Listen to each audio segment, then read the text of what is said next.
നമസ്കാരം, ജന്മഭൂമിയിലേക്ക് സ്വാഗതം. ഇത്തവണ പ്രതിപക്ഷ നിര വളരെ ശക്തമാണെന്നും അതുകൊണ്ട് തന്നെ നരേന്ദ്രമോദിയെ ഞങ്ങൾ ഇടവും വലവും അനങ്ങാൻ വിടുകയില്ലെന്നും വീമ്പിളക്കിക്കൊണ്ട് നടക്കുകയാണ് പ്രതിപക്ഷം.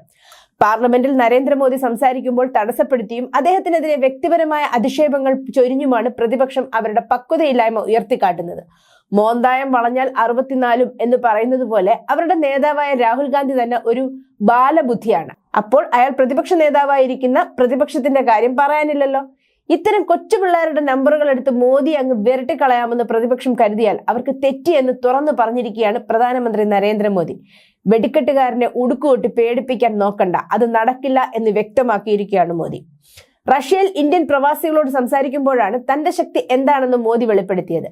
വെല്ലുവിളികളെ വെല്ലുവിളിക്കുക എന്നത് എന്റെ DNA-യിൽ തന്നെ ഉള്ളതാണെന്ന് തുറന്നു പറഞ്ഞ പ്രധാനമന്ത്രി നരേന്ദ്രമോദി മൂന്നാം ഊഴത്തിൽ 3 ഇരട്ടി ശക്തിയിൽ പ്രവർത്തിക്കുമെന്ന് താൻ പ്രതിജ്ഞ എടുത്തിട്ടുണ്ടെന്നും പ്രധാനമന്ത്രി വ്യക്തമാക്കി. റഷ്യയിലെ ഇന്ത്യൻ പ്രവാസികളോട് സംവദിക്കുകയായിരുന്നു പ്രധാനമന്ത്രി സംസാരിക്കുമ്പോൾ ജനക്കൂട്ടം മോദി മോദി എന്ന് ആർത്തു വിളിക്കുകയും മോദി ഉണ്ടെങ്കിൽ സാധ്യമാണെന്ന മുദ്രാവാക്യം മുഴക്കുകയും ചെയ്തു. എല്ലാ വെല്ലുവിളികളെയും വെല്ലുവിളിയാക്കാനുള്ള സ്വഭാവം എന്റെ DNA-യിൽ ഉണ്ടെന്നും വരും വർഷങ്ങളിൽ ഇന്ത്യ ആഗോള വളർച്ചയുടെ പുതിയ അധ്യായം രചിക്കുമെന്നും പ്രധാനമന്ത്രി പറഞ്ഞു. അതിനാൽ തന്നെ എന്റെ 3ാം ടേമിൽ 3 മടങ്ങ് വേഗത്തിലും 3 ഇരട്ടി ശക്തിയോടെയും പ്രവർത്തിക്കുമെന്ന് ഞാൻ പ്രതിജ്ഞയെടുത്തു. ഇന്ന് മോദി 3ന്റെ 1 മാസം പിന്നിടുകയാണെന്ന് ഓർമ്മിപ്പിച്ചുകൊണ്ട് പ്രധാനമന്ത്രി പറഞ്ഞു. 2014 ഇന്ത്യ ആണോ ഇപ്പോഴുള്ള ഇന്ത്യ എന്ന് പ്രവാസികളോട് അദ്ദേഹം തുറന്നു ചോദിക്കുകയും ചെയ്തു.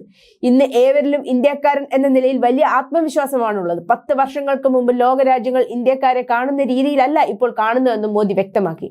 എന്തായാലും നിസ്സാരമായ ചില പ്രതിസന്ധികൾ നൽകിയാൽ മോദി അങ്ങ് തളർന്നു പോകുമെന്ന് കരുതിയവർക്ക് മുഖമടച്ചുള്ള മറുപടിയാണ് റഷ്യയിൽ വെച്ച് പ്രധാനമന്ത്രി നൽകിയത്. ഇതിനേക്കാൾ വലിയ പ്രതിസന്ധികൾ ഒരു സ്വയം സേവകൻ എന്ന രീതിയിലും ഗുജറാത്ത് മുഖ്യമന്ത്രി എന്ന നിലയിലും ഒരു പൂ പറിക്കുന്ന ലാഘവത്തോടെ കൈകാര്യം ചെയ്തിട്ടുള്ള തനിക്കാണോ ഇപ്പോൾ വന്നിരിക്കുന്ന വിഷയങ്ങൾ ഒരു ബുദ്ധിമുട്ടാവുക എന്നാണ് പ്രധാനമന്ത്രി വ്യക്തമാക്കുന്നത്.